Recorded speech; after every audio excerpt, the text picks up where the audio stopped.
بسم الله الرحمن الرحيم. أعوذ بالله من الشيطان اللعين الرجيم. بسم الله الرحمن الرحيم. قال الله تبارك وتعالى في كتابه المجيد وهو أصدق القائلين. بسم الله الرحمن الرحيم. قد أفلح من زكاها وقد خاب من دساها. عزیزان گرامی، انبیاء علیہ السلام کی زمین پر آمد اور انسانوں کے درمیان ان کی بعثت کا مقصد انسانوں کو رذائل سے پاک کرنا اور فضائل سے آراستہ کرنا ہے۔ رذائل ناسوتی اور حیوانی خصوصیات، فضائل ملکوتی اور فرشتوں کی خصوصیات۔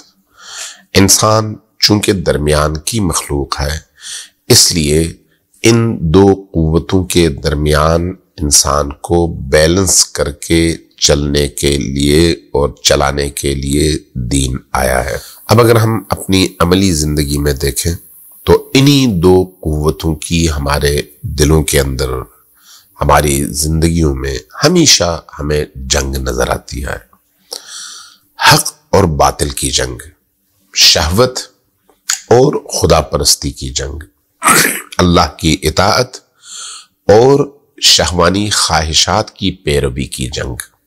یہ جو جنگ ہے دونوں انسان کے درمیان، انسان کے اندر، اس جنگ میں جو بھی کامیاب ہوگا اس کے بارے میں قرآن کہتا ہے قد افلح من زکاہا، اور جو اس میں ناکام ہوتا ہے اس کے بارے میں قرآن کہتا ہے وقد خاب من دساہا۔ جس نے اپنا تزکیہ کیا وہ کامیاب ہوا، اور جس نے اپنے آپ کو آلودہ کیا وہ ناکام ہوا۔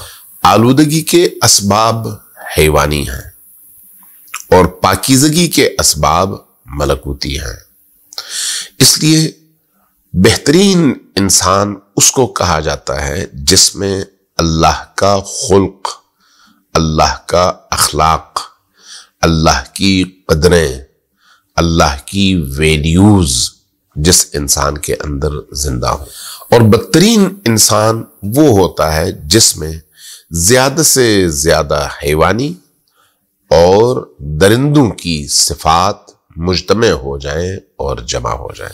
وہ شخص زیادہ سے زیادہ درندہ ہوتا ہے جس میں درندگی زیادہ سے زیادہ ہوتی ہے، اور وہ شخص زیادہ سے زیادہ ملکوتی ہوتا ہے جس میں فرشتوں کی صفت کا اضافہ ہوتا چلا جائے اور اس کے مقابلے میں حیوانی صفات کمزور پڑتی چلی جائے۔ روح کا تعلق انہی صفات سے ہے۔ یعنی اگر ایک شخص انسان بننا چاہے تو ضروری نہیں ہے کہ اس کا جسم انسان ہو تو وہ انسان کہلائے۔ جسم کا انسان ہونا الگ بات ہے، اندر سے انسان کا انسان ہونا الگ بات ہے۔ لہذا ہم بظاہر ایک ہندو کو، ایک عیسائی کو، ایک یہودی کو، ایک مسلمان کو اگر ان کے کپڑے اور حلیے میں شناخت نہ کر پائیں تو جسم کو دیکھ کر ہم شناخت نہیں کر سکتے کہ اس کے اندر کیا ہے۔ مسلمان ہے، ہندو ہے، عیسائی ہے، یہودی ہے یا کچھ اور۔ وہ چیز جو اس شخص کو معین کرتی ہے وہ اس کے اندر کی دنیا ہے، اور اندر کی دنیا چہروں سے اور حلیوں سے تبدیل نہیں ہوتی، بلکہ اندر کی دنیا کو تبدیل کرنے کے لیے انسان کو اپنی سوچوں میں تبدیلی کرنی پڑتی ہے، اپنی روح میں تبدیلی کرنی پڑتی ہے، حق کے رستے کا انتخاب کرنا پڑتا ہے۔ خوشبو آپ کو نظر نہیں آتی، لیکن جب آپ خوشبو کے درمیان کچھ دیر بیٹھتے ہیں تو آپ کا پورا وجود معطر ہو جاتا ہے، آپ کی روح معطر ہوتی ہے، نظر نہیں آ رہی ہوتی لیکن آپ اس کو محسوس کر رہے ہوتے ہیں۔ نورانی انسان کے ساتھ آپ بیٹھ جائیں، آپ اپنے اندر ایک قلبی سکون، اطمینان، نورانیت محسوس کریں گے۔ جبکہ اس کے مقابلے میں ایک درندہ صفت انسان کے ساتھ بیٹھ جائیں جس کا ہم و غم، جس کی زندگی کا مقصد، جس کی زندگی کی سب سے بڑی معراج، جس کی زندگی کا سب سے بڑا ہدف پیٹ ہو اور جنسی خواہشات ہوں اور کوئی منصب ہو، تو وہ اتنا ہی بڑا حیوان بھی ہے۔ ایسے حیوان کے ساتھ بیٹھ کر آپ کی روح کو کبھی بھی تسکین نہیں مل سکتی۔ عارضی طور پر ہو سکتا ہے اس کی شہرت کی وجہ سے، اس کے بڑے نام کی وجہ سے، اس کی جاگیرداری کی وجہ سے، اس کے سرمایہ دار ہونے کی وجہ سے آپ یہ محسوس کریں کہ آپ نے ایک بڑے سرمایہ دار کے ساتھ کچھ لمحات گزارے ہیں، لیکن یہ جو لمحات ہیں یہ روح کی موت کے لمحات ہیں، انسان کے باطن کی موت کے لمحات ہیں۔ اس لیے باطن انسانی کو، اندرونی اس انسان کو زندہ کرنے کے لیے ان اخلاقیات کو زندہ کرنا ضروری ہے جو بدن کے لوازمات میں سے نہیں ہیں، روح کی لوازمات میں سے ہیں، سوچ کی لوازمات میں سے ہیں۔ آپ اگر سچ بولیں یا جھوٹ، تو آپ کے سچ اور جھوٹ کا تعلق آپ کے جسم سے نہیں ہے، آپ کی روح سے ہے۔ آپ کسی کی خدمت کریں یا کسی کو زحمت دیں، اس کا اظہار آپ کے بدن کے ذریعے ہوتا ہے، لیکن اصل جو کارفرما حقیقت ہے وہ آپ کی روح ہے۔ اس لیے فضائل سے آراستہ کرنا چاہیں تو وہ بھی بدن نہیں، روح ہے۔ رذائل میں مبتلا کرنا چاہیں تو وہ بھی بدن مبتلا نہیں ہوتا بلکہ روح مبتلا ہوتی ہے۔ اس اعتبار سے کچھ برائیاں ہیں اور کچھ اچھائیاں ہیں، کچھ نورانی اعمال ہیں اور کچھ ظلمانی اعمال ہیں۔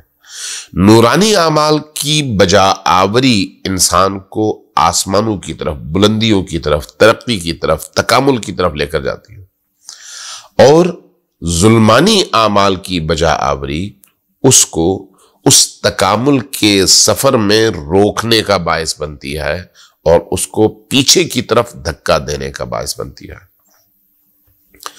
اس لیے ہمیں سب سے پہلے ان رذائل کو پہچاننا ہے جن کی وجہ سے ہماری ترقی کا سفر نمبر 1 رک جاتا ہے، اور نمبر 2 ہماری ترقی اوپر کی طرف ہونے کی بجائے نیچے کی طرف ہونے لگتی ہے، جس کو ہم تنزل کہتے ہیں، ترقی نہیں کہتے۔ اس کے لیے شرط کیا ہے؟ خود ان خصوصیات کو ہم پہچانیں۔ وہ کون سی خصوصیات ہیں؟ وہ کون سی عادات ہیں؟ وہ کون سے اطوار ہیں؟ وہ کون سے بیہیویئرز ہیں جن کی وجہ سے انسان اوپر کی جانب جانے کی بجائے نیچے کی طرف جاتا ہے؟ اب اس میں کچھ چیزوں کی میں نشاندہی کروں گا۔ کچھ آفات، کچھ بیماریاں، کچھ خصوصیات آپ کی زبان سے متعلق ہیں، کچھ آپ کی سوچ سے متعلق ہیں، کچھ آپ کی آنکھ سے متعلق ہیں، کچھ آپ کے ہاتھوں سے متعلق ہیں، کچھ آپ کے جسم کے باقی اعضاء سے متعلق ہیں۔ یہ جو مجموعی طور پر انسان کی ہستی ہے، اس کے مختلف حصے مختلف چیزوں کے ذمہ دار ہیں۔ اب اگر انسان چاہے کہ ان اپنے جسمانی اعضاء کو عقل کے تابع بنا دے، عقل کے پیچھے چلے، ہاتھ ہلانے سے پہلے اس کی عقل فیصلہ کرے کہ ہاتھ ہلانا چاہیے یا نہیں، زبان ہلانے سے پہلے اس کی عقل فیصلہ کرے کہ مجھے یہاں پر زبان کھولنی چاہیے یا نہیں، آنکھ کے استعمال سے پہلے اس کی عقل یہ فیصلہ کرے کہ مجھے اس جگہ آنکھ کو کھولنا چاہیے یا نہیں، اس کے نتیجے میں انسان کے اعمال میں نکھار آ جاتی ہے۔ آنکھ ہی کی مثال لیجیے، آنکھ کس چیز کو دیکھے اور کس چیز کو نہ دیکھے، اس کا تعین کون کرتا ہے؟ شریعت۔ اختیار آپ کے پاس ہے، آپ کو اختیار دے دیا گیا ہے کہ اب تم چاہو تو اس آنکھ کا درست استعمال کرو اور چاہو تو غلط استعمال کرو۔ لیکن عقل کیا کہتی ہے؟ درست استعمال کرو۔ خواہش کیا کہتی ہے؟ جہاں کچھ نظر آئے دیکھنا شروع کر دو۔ اب اگر انسان اس آنکھ کے ذریعے سے نورانیت دیکھنا چاہے تو قرآن کو دیکھے، اچھے انسانوں کو دیکھے، ان اولیاء اللہ کو دیکھے جو اس کو خدا کے قریب تر کر سکتے ہیں۔ اللہ کے مظلوم بندوں کی مدد کے لیے ان آنکھوں کو استعمال کریں، حلال چیزوں کے حصول کے لیے ان آنکھوں کا استعمال کریں۔ یہ آنکھوں کا درست اور عقلانی استعمال ہے۔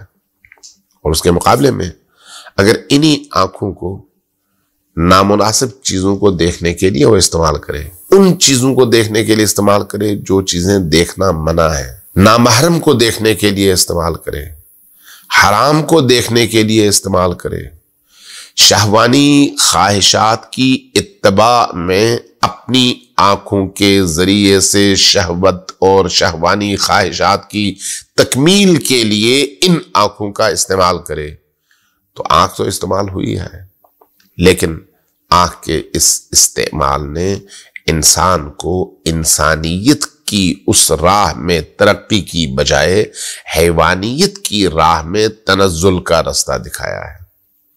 نتیجہ کیا ہے؟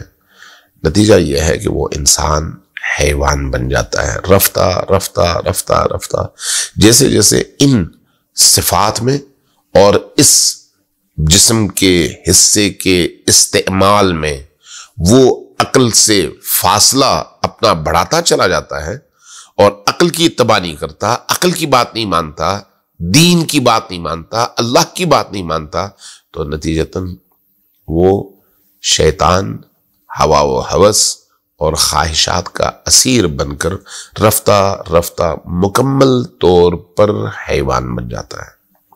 یہ جو مکمل طور پر حیوان بننے کا عمل ہے یہ تدریجی تو ہے لیکن انتہائی خطرناک ہے۔ تو اس لیے ہم اگلی راتوں میں انشاءاللہ تعالی ان صفات کے حوالے سے اپنی گفتگو کریں گے جو صفات انسان کو حیوان بناتی ہیں، اور اللہ تبارک و تعالی نے، رسول اللہ نے، اہل البیت علیہ السلام نے ان صفات کو اپنانے سے انسان کو روکا ہے۔ والسلام علیکم ورحمۃ اللہ وبرکاتہ۔